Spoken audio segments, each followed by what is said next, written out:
Hello everyone, 20 साल year. तो guys आज मैं एक्सप्लेन करूंगा रिग्नेड इमॉर्टल एपिसोड 60 के नॉवेल को। तो गाइस अगर आपने हमारे किसी भी एपिसोड को मिस कर दिया है तो एक बार चैनल के प्लेलिस्ट में जाकर वहां पर चेकआउट जरूर करें। तो चलिए बिना किसी देरी के आज की वीडियो की एक्सप्लेनेशन को स्टार्ट करते हैं। तो जैसे कि हमने पिछले एपिसोड में देखा था कि Wangling star war god sign के रिफाइनिंग हॉल की तरफ जा रहा था, तभी उसके सामने एक काफी पावरफुल लेडी आ गई थी जो नैंसेंट सोल स्टेज की कल्टीवेटर थी और उसका ऑरा देखकर ही लग रहा था कि वह बहुत ही ज्यादा पावरफुल है।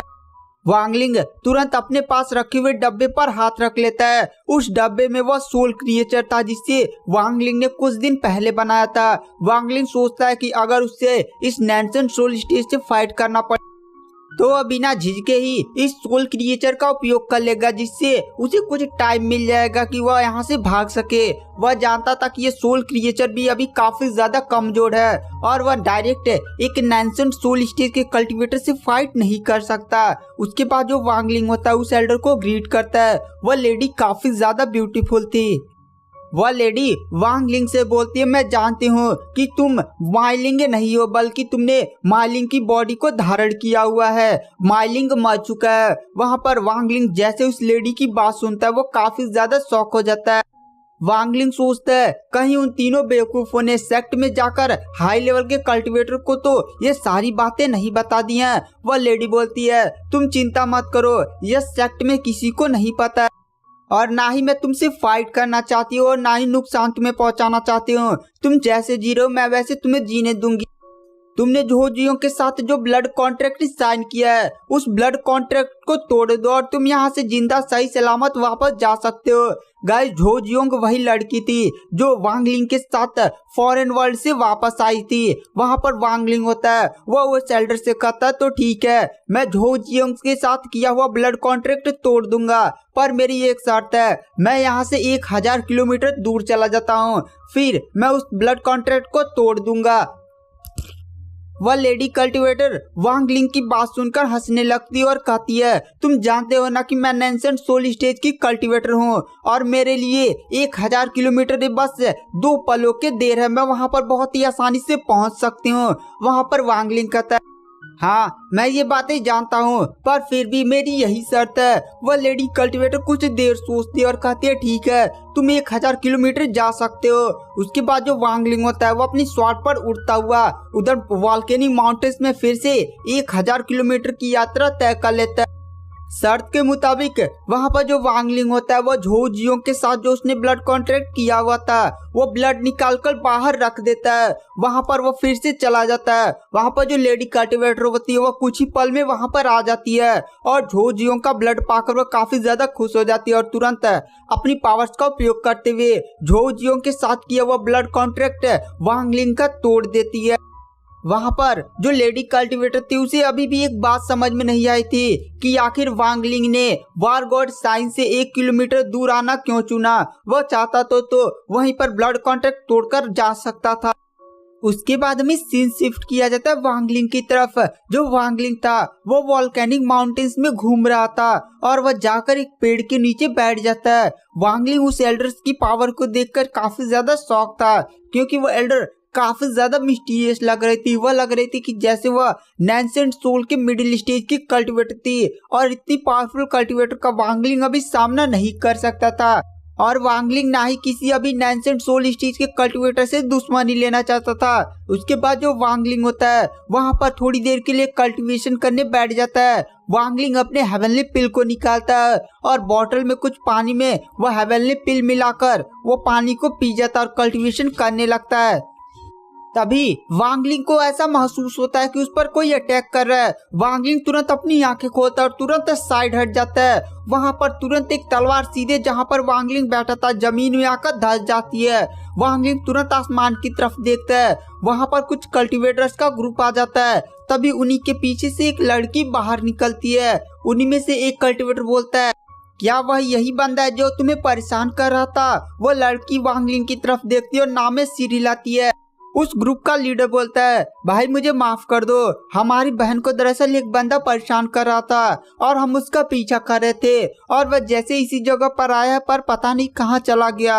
वहाँ पर वांग लिंग कहता है चलिए कोई बात नहीं। उसके बाद वो जो कल्टिवेटर्स का ग्रुप होता है वह सीधे वार गॉड साइन की तरफ निकल जाता है। दरअसल वार गॉड साइन में एक कंपटीशन होने वाला था जहाँ पर बहुत सारे सेक्ट के स्टूडेंट्स और डिसाइपल आ रहे थे और ये भी लोग वहीं जा रहे थे। उसके बाद हमें दिखाया जाता है वांग लिंग को अपने नीचे कुछ महसूस होता है, इसलिए वांग लिंग वहां पर जो वांग लिंग होता है वो जमीन पर एक मुक्का दे मारता है। वहां पर एक बंदे की चीखने की आवाज आती है और वो बंदा बोलता है अरे भाई तुम मुझे क्यों मार रहे हो, अरे यार तुम तो फालतू में ही। उसके बाद वो बंदा तुरंत जमीन से बाहर निकलता है। वांग लिंग उस बंदे की पावर को देखकर काफी ज्यादा शौक था, क्योंकि वांग लिंग ने भी एक ऐसी टेक्निक का नाम सुना था जिससे वह जमीन के अंदर आसानी से भाग सकता था और कोई भी बंदा उसे ढूंढ नहीं सकता था। वह बंदा बोलता है अरे लगता है तुम वार गॉड साइन के एक डिसाइपल हो। वांग लिंग बोलता हाँ मैं भी एक वार गॉड साइन का डिसाइपल हूँ। वह जो बंदा था जो जमीन से निकला था उसकी कल्टीवेशन फाउंडेशन एस्टेब्लिशमेंट रियलम के लास्ट स्टेज पर थी। वहां पर वांग लिंग कहता है अरे तुम कौन और तुम जमीन के अंदर क्या कर रहे थे। वह बंदा बोलता है अरे यार थोड़ा सा एक लड़की को छेड़ दिया था, मुझे नहीं पता था कि उस लड़की के बंदे मेरे पीछे पड़ जाएंगे और मुझे मारने पर उतर आएंगे, इसलिए मैं बचकर भाग रहा था। और जब मैंने तुमको कल्टीवेशन करते हुए देखा तो मैंने अपनी टेक्निक का इस्तेमाल करके जमीन के नीचे जहां तुम बैठे थे वहीं पर छुप गया, जिससे उन बंदों को ऐसा लगा कि मैं इधर ही आया हूँ। इसीलिए उन्होंने जब तुम्हें देखा तो वो लोग यहाँ से चले गए। वहां पर वांग लिंग कहता अच्छा ठीक है। उसके बाद जो वांग लिंग होता है वो फिर से कल्टीवेशन करने के लिए जा रहा होता है। तभी वो जो बंदा होता है गाइस, उस बंदे का नाम सुन युकाई था। सुन युकाई बोलता है अरे तुम अपना नाम तो बताओ। वांग लिंग बोलता है मेरा नाम माइलिंग है और मैं भी एक वार गॉड साइड का डिसाइपल हूँ। वह बंदा बोलता है अरे मैं भी वार गॉड साइन की ही तरफ चल रहा हूँ, तुम मेरे साथ ही क्यों नहीं चलते, तुम भी शायद लगता है कंपटीशन के लिए ही जा रहे हो।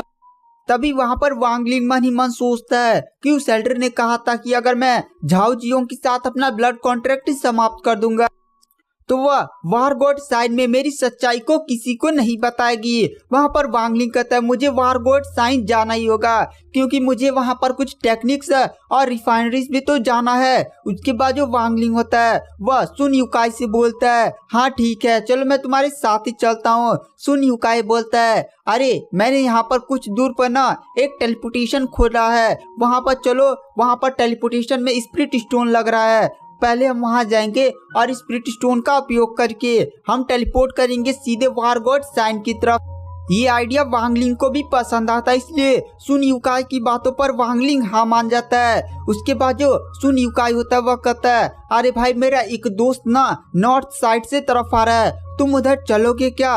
वहाँ पर वांग लिंग बोलता है तुम्हारा दोस्त भी आ रहा है। सुन युकाई बोलता है हाँ भैया मेरा दोस्त भी आ रहा है, चलो उसको आ जाने दो तो हम सीधे टेलीपोर्टेशन में जाकर टेलीपोर्ट करेंगे। अगर हम लोग 3 लोग एक साथ जाएंगे ना तो हमारा पैसा भी बचेगा।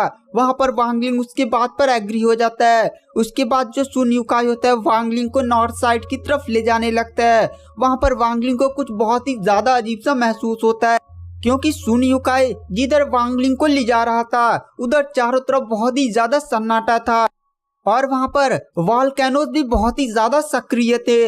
अगर किसी बंदे को मारकर वॉल्केनो के अंदर फेंक दिया जाए तो उस बंदे का नामो निशान ही नहीं पता चलेगा। वहां पर जो सुन युकाई होता है वो कहता है ये इलाका बहुत ही ज्यादा सुनसान है ना। वहां पर वांग लिंग कहता हाँ ये इलाका तो बहुत ही ज्यादा सुनसान है, अगर किसी को मारकर इधर फेंक दिया जाए इन वॉल्केनोस में तो उसका तो कुछ पता ही नहीं चलेगा। यह बात सुनकर सुन युकाई थोड़ा सा शॉक में हो जाता है और कहता है अरे भाई तुम कैसी बातें कर रहे हो। तभी उन लोग को एक काला कपड़ा पहने हुए बंदा अपनी तरफ आते हुए दिखाई देता है। वहां पर सुन युकाई बोलता है अरे वो रहा मेरा भाई, वो बहुत ही ज्यादा पावरफुल है, वो कोर फाउंडेशन स्टेज का कल्टीवेटर है। वहां पर वांग लिंग उस काले कपड़े पहने हुए बंदे को देखता है, वो बहुत ही ज्यादा अजीब और मिस्टीरियस लग रहा था। वहां पर वो काला कपड़ा पहने हुए बंदा सीधे सुन युकाई के पास आता है। सुन युकाई उसे ग्रीट करता है। वहां पर वो काला कपड़ा पहना हुआ बंदा वांग लिंग की तरफ एक बार देखता है और तुरंत कहता है तुमने सही किया, मेरे लिए एक शिकार लाकर अब इसे मैं जल्दी से मार देता हूँ। तुरंत वो अपनी स्वॉर्ड लेकर वांग लिंग को जान से मारने के लिए वो काला कपड़ा पहना हुआ बंदा तुरंत अपनी कोर फाउंडेशन की शक्ति का उपयोग करता है और सीधे वो वांगलिंग को मारने के लिए आगे बढ़ने लगता है। वांगलिंग उस काले कपड़े पहने हुए बंदे का रिएक्शन देखकर काफी ज्यादा शॉक था, क्योंकि वांगलिंग अभी तो इससे मिला था। आखिर इस काले कपड़े पहने हुए बंदे को क्या हो गया, न जान न पहचान, सीधे जान से मारने के लिए आ रहा है। वहाँ पर वांगलिंग भी पीछे नहीं हटता है और तुरंत उसकी आंखें चमकने लगती है। वांगलिंग अपने पास रखे हुए बक्से को टैप करता और अचानक से सोल क्रिएचर को बाहर निकालकर सीधे उस काले कपड़े पहने हुए बंदे पर अटैक करवा देता है। वो सोल क्रिएचर उस काले कपड़े पहने हुए बंदे को दिखाई भी नहीं देता है और जैसे ही काले कपड़े पहने हुए बंदे का अटैक वांगलिंग को लगने ही वाला होता है, तुरंत सोल क्रिएचर उस काले कपड़े वाले पहने बंदे की बॉडी में चला जाता है और उसकी पूरी बॉडी को अजीब तरह से मोड़ देता है। वो काला कपड़ा पहना हुआ बंदा एक ही पल में एक ही जगह रुक जाता है और तुरंत उसकी बॉडी में से उसकी सोलिंग खत्म हो जाती है और उसकी पूरी बॉडी एक मम्मी की तरह बनकर जमीन पर गिर जाती है। इस नज़ारे को देखकर सुन यूकाई काफी ज्यादा शॉक था। दरअसल जो सुन यूकाई था वो एक पैसा लेकर दूसरों को फंसाकर मारने वाला किलर था और वो हमेशा ही अपने से लो लेवल के कल्टीवेटर को मारता था। सुन यूकाई ने जब वांगलिंग को देखा था तब उसे लगा था कि वांगलिंग तो अभी फाउंडेशन एस्टेब्लिशमेंट के मिडिल लेवल का कल्टीवेटर है और वो फाउंडेशन एस्टेब्लिशमेंट के लास्ट स्टेज का कल्टीवेटर है। इसीलिए वो सोचता है क्यों ना वांगलिंग को शिकार बनाया जाए। इसलिए वो वांगलिंग को मारने के लिए एक सुनसान जगह पर लाया था और वह एक कोड फाउंडेशन कल्टीवेटर अपने दोस्त को भी साथ लाया था।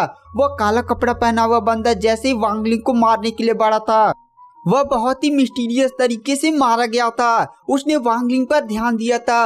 वांगलिंग ने केवल एक ही वर्ड बोला था, मार दो इसे। और वो सुन यूकाई समझ जाता है कि वांगलिंग कोई बहुत ही खतरनाक बंदा है, इसलिए वो तुरंत अपनी जमीन में छुपने वाली टेक्निक का इस्तेमाल करके तुरंत जमीन की पहाड़ों में इधर उधर भागने लगता है। दरअसल वहां पर वो वांगलिंग को जिस जगह लाया था वहां पर बहुत सारे वॉल्केनोस थे, इसीलिए वहां पर सुन यूकाई को भी भागने के लिए एक बहुत ही ज्यादा कठिनाई हो रही थी, क्योंकि अगर वह जमीन में गलत जगह ही चला जाता है जैसे कि वॉल्केनो के अंदर जहां पर बहुत सारा लावा हो तो पक्का ही मारा जाएगा। वहां पर जो वांगलिंग होता है वह तुरंत उस काले कपड़े पहने हुए बंदे का जो स्टोर बैग होता है तुरंत उसे अपने पास रख लेता है। उसके बाद वह सोल क्रिएचर की तरफ देखता है। सोल क्रिएचर अभी भी वांगलिंग के जैसे फुल कंट्रोल में नहीं आई थी। वहां पर वांगलिंग अपनी जी रियलम की शक्ति का इस्तेमाल करके उस सोल क्रिएचर को अपने पास रख लेता है। उसके बाद जो वांगलिंग होता है वह सुन यूकाई की तरफ मोड़ता है। अब वह सुन यूकाई को किसी भी हालत में नहीं छोड़ने वाला था। अब वह उसे किसी भी हालत में मारना चाहता था। वहां पर जो वांगलिंग था वह सुन यूकाई की डायरेक्शन में देखता है जहां पर सुन यूकाई भाग रहा था जमीन के अंदर।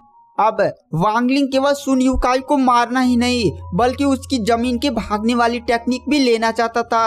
अगर वांगलिंग इस टेक्निक को सीखने में कामयाब हो जाता है तो उसके लिए भविष्य में छुपना काफी ज्यादा इजी हो जाएगा। वहां पर जो वांगलिंग होता है उस वॉल्केनोस की तरफ उड़ने लगता है और वह जमीन में ध्यान से देखने लगता है। दरअसल जब सुन यूकाई वांगलिंग को यहाँ पर लेकर आ रहा था तभी वांगलिंग को उस पर कुछ शक हो गया था, इसीलिए वांगलिंग ने अपने डिवाइन सेंस का एक टुकड़ा सुन यूकाई की बॉडी से चिपका दिया था जिससे वह सुन यूकाई को लोकेट कर पा रहा था। वहां पर वांगलिंग आसमान में उड़ते उड़ते सुन यूकाई को देख रहा था। सुन यूकाई जब देखता है कि वांगलिंग उसे बहुत ही आसानी से ढूंढ पा रहा है तो वह काफी ज्यादा शॉक हो जाता है और वह इसी शॉक में अपना बैलेंस भूल जाता है और तुरंत वह एक वॉल्केनो के अंदर गिर जाता है। वॉल्केनो के अंदर वह एक लावा में गिरता है और तुरंत उसकी बॉडी जलने लगती है, पर अचानक से वो अपनी पावर का इस्तेमाल करके वहां पर एक पत्थर पर जाकर बैठ जाता है। सुन यूकाई का आधा पैर जल चुका था और वो काफी ज्यादा घायल था क्योंकि लावा बहुत ही ज्यादा गर्म था। वहां पर सुन यूकाई उसी पत्थर पर बैठा हुआ था। वहां पर वांगलिंग को भी अब एहसास हो जाता है कि जो सुन यूकाई है वो लावा के अंदर फंस चुका है, इसीलिए जो वांगलिंग होता है लावा के जस्ट साइड में अपनी स्वॉर्ड से एक अटैक करता है और वहां पर एक सुरंग का फॉर्मेशन करता है और तुरंत उस सुरंग रास्ते वह सुन यूकाई को देखता है। सुन यूकाई एक अजीब से पत्थर पर बैठा हुआ था और वो काफी ज्यादा डरा हुआ था। वांग लिंग को कुछ बहुत ही ज्यादा अजीब महसूस होता है, इसीलिए वह एक बार लावा में देखता है। वहां पर वांग लिंग भी काफी ज्यादा शॉक हो जाता है क्योंकि लावा के अंदर से आंखें दिखाई दे रही थी। वहां पर वांग लिंग कहता है ये लावा कोई नॉर्मल लावा नहीं लगता है, बल्कि लगता है इस लावा के अंदर बहुत सारे क्रिएचर्स हैं जो काफी ज्यादा पावरफुल हैं। उस लावा के अंदर से अजीब अजीब आंखें दिखाई दे रही थी और उनकी बॉडी से भी बहुत ही ज्यादा इंटेंस ऑरा निकल रहा था। वहां पर वांग लिंग चुपचाप बैठकर वहीं देख रहा था। तभी लावा के अंदर से एक क्रिएचर बाहर निकलता है और गाइस यह एक लावा क्रिएचर था जो काफी ज्यादा पावरफुल और उसकी बॉडी से पूरे अजीब अजीब से निशान और आगे फैल रही थी। वह लावा क्रिएचर तुरंत सुन यूकाई पर अटैक कर देता है। सुन यूकाई उस अटैक से बचने की कोशिश करता है, लेकिन लावा क्रिएचर का अटैक सीधे जाकर सुन यूकाई के पत्थर से टकराता है, जिससे वहां का पत्थर ही टूट जाता है और सुन यूकाई तुरंत लावा में गिरकर उसकी मृत्यु हो जाती है। वहां पर फिर वो लावा क्रिएचर उस लावा के अंदर चला जाता है और वहां पर वांग लिंग कुछ टाइम वेट कर रहा था क्योंकि वांग लिंग को पत्थरों के ऊपर ही वहां पर सुन यूकाई का बैग दिख रहा था। वहां पर वांग लिंग को पता था कि सुन यूकाई का बैग में जरूर ही उसका वह सीक्रेट टेक्निक हो सकती है जिसका उपयोग करके वह जमीन के अंदर भागता था। वांग लिंग किसी भी हालत में उस टेक्निक को चाहता था, इसीलिए वहां पर वह लगभग आधा दिन तक वेट करता है। आधा दिन बाद वह देखता है कि लावा एकदम शांत हो चुका है, इसीलिए वह तुरंत अपनी पावर्स का यूज करता है और तुरंत उस गड्ढे से बाहर निकलकर सीधे सुन यूकाई बैग को उठा लेता और फिर से वह अपने द्वारा बनाए गए सुरंग की तरफ भागता है। पर अचानक से वांग लिंग काफी ज्यादा शॉक था क्योंकि यहाँ पर लगभग 10 सोल क्रिएचर उसे घेर लिए थे और ये सारे लावा क्रिएचर थे। सॉरी गाइस, लावा क्रिएचर, सोल क्रिएचर नहीं। वहां पर जो लावा क्रिएचर थे वो वांग लिंग की तरफ गुस्से में देख रहे थे। वांग लिंग उनकी पावर को देखकर समझ गया था कि ये 10 soul creature core foundation establishment realm के लास्ट स्टेज के कल्टीवेटर हैं। वहां पर वांग लिंग लड़ने के लिए तैयार था, पर अचानक से वो सारे सोल क्रिएचर एक अजीब सा मिट्टी नियर गोला का निर्माण करते हैं, तुरंत वांग लिंग की तरफ अटैक कर देते हैं। वांग लिंग तुरंत अपनी पावर से एक पंच उस गोले की तरफ मारता है, लेकिन अचानक से वांग लिंग का हाथ उस गोले के अंदर चला जाता है और वह गोला पूरे वांग लिंग को कैद कर लेता है। वांग लिंग ये नजारे को देखकर काफी ज्यादा शॉक था। उसके बाद जो सारे सोल क्रिएचर होते हैं, वांग लिंग जिस गोले में कैद था उस गोले को लेकर वो सीधे लावा के अंदर चले जाते हैं। वांग लिंग के चारों तरफ मिट्टी का अजीब सा कवच बनाया गया था जिससे वांग लिंग भी उस लावा के अंदर डूबता हुआ चला जा रहा था। वांग लिंग को एक भी % नुकसान नहीं हो रहा था, लेकिन उस लावा की कैद के अंदर वांग लिंग एक भी % अपनी बॉडी को हिला नहीं पा रहा था। तभी अचानक से वो जो गोला होता है वो सारे लावा क्रिएचर वांग लिंग को उस लावा के रास्ते एक अजीब से वर्ल्ड में लेकर पहुंचते हैं। वहां पर बहुत सारा लावा फैला हुआ था और चारों तरफ बहुत सारे लावा क्रिएचर थे। वांग लिंग जिस मिट्टी के गोले में कैद था उस मिट्टी के गोले को फिर से वो सारे लावा क्रिएचर लावा में डाल देते हैं। वहां पर वांग लिंग अपने मूड़ी को थोड़ा सा इधर उधर हिलाता है और वो अपने चारों तरफ बहुत सारे मिट्टी के गोले देखता है। लगभग 10 मिट्टी के गोले थे और वांग लिंग समझ जाता है कि सभी के अंदर कल्टीवेटर्स को कैद कर रखा गया है और उन सभी मिट्टी के गोलों के चारों तरफ बहुत सारे लावा क्रिएचर घूम रहे थे जैसे वह किसी रिचुअल को परफॉर्म कर रहे हो। तभी वहां पर बहुत सारे लावा क्रिएचर उस लावा के कुंड के सामने इकट्ठा होने लगते हैं और वहां पर 16 लावा क्रिएचर आते हैं। ये सारे 16 लावा क्रिएचर नैंसेंट सोल स्टेज के लास्ट स्टेज के कल्टीवेटर थे। यहाँ पर इतने ज्यादा पावरफुल लावा क्रिएचर को देखकर वांग लिंग काफी ज्यादा शॉक था और तभी वहां पर एक काफी ज्यादा पावरफुल लावा क्रिएचर को आता हुआ दिखाई दिया जाता है। वांग लिंग उसकी कल्टीवेशन को जैसे देखता है वो काफी ज्यादा शॉक हो जाता है क्योंकि वो लावा क्रिएचर सोल प्रोफाउंड लेवल का कल्टीवेटर था। वांग लिंग ने पहली बार किसी सोल प्रोफाउंड लेवल के कल्टीवेटर को देखा हुआ था क्योंकि वांग लिंग ने बहुत सारे नैंसेंट सोल स्टेज के कल्टीवेटर देखे थे, लेकिन आज तक उसने अपनी जीवन में कभी भी सोल प्रोफाउंड लेवल के कल्टीवेटर को नहीं देखा था। सोल प्रोफाउंड लेवल का कल्टीवेटर बहुत ही ज्यादा खतरनाक होता है। उसके बाद वो सारे लावा क्रिएचर कुछ अजीब सा टेक्निक परफॉर्म करने लगते हैं। और फिर कुछ लावा क्रिएचर मिलकर एक अजीब से लाल कलर के गोले को लाते हैं। वो लाल कलर का गोला जैसे एक बेबी लावा क्रिएचर था। वो लाल क्रिएचर बहुत ही ज्यादा अजीब लग रहा था। वो जो लाल कलर का गोला था उसका उपयोग करके वो सारे सोल क्रिएचर उस लाल कलर के गोले को उस मिट्टी के गोले में डालने लगते हैं। मिट्टी के गोले में जैसे ही वह लाल कलर का गोला जाता है तुरंत अंदर से बहुत ही ज्यादा चीख चिल्लाने की आवाज आने लगती है और उस मिट्टी के अंदर जो कल्टीवेटर कैद था उसकी जान चली जाती है और फिर वो लाल कलर का गोला चमकने लगता है और फिर अपने आप ही वो उस मिट्टी के गोले से बाहर आने लगता है और एक एक करके वो पूरे मिट्टी के गोले में घुसकर सभी कल्टीवेटर को मारते जा रहा था, जिससे उसकी पावर भी बढ़ती जा रही थी और उसकी बॉडी का धीरे धीरे ढांचा भी आ रहा था। वहां पर वांगलिंग इस अजीब से गोले को देखकर काफी ज्यादा शौक था, क्योंकि वांगलिंग को एहसास हो गया था कि यह कोई गोला नहीं है बल्कि यह कोई सोल क्रिएचर है जो धीरे धीरे अपनी बॉडी का पुनर्निर्माण कर रहा है। वहां पर वांगलिंग का गोला लास्ट में था।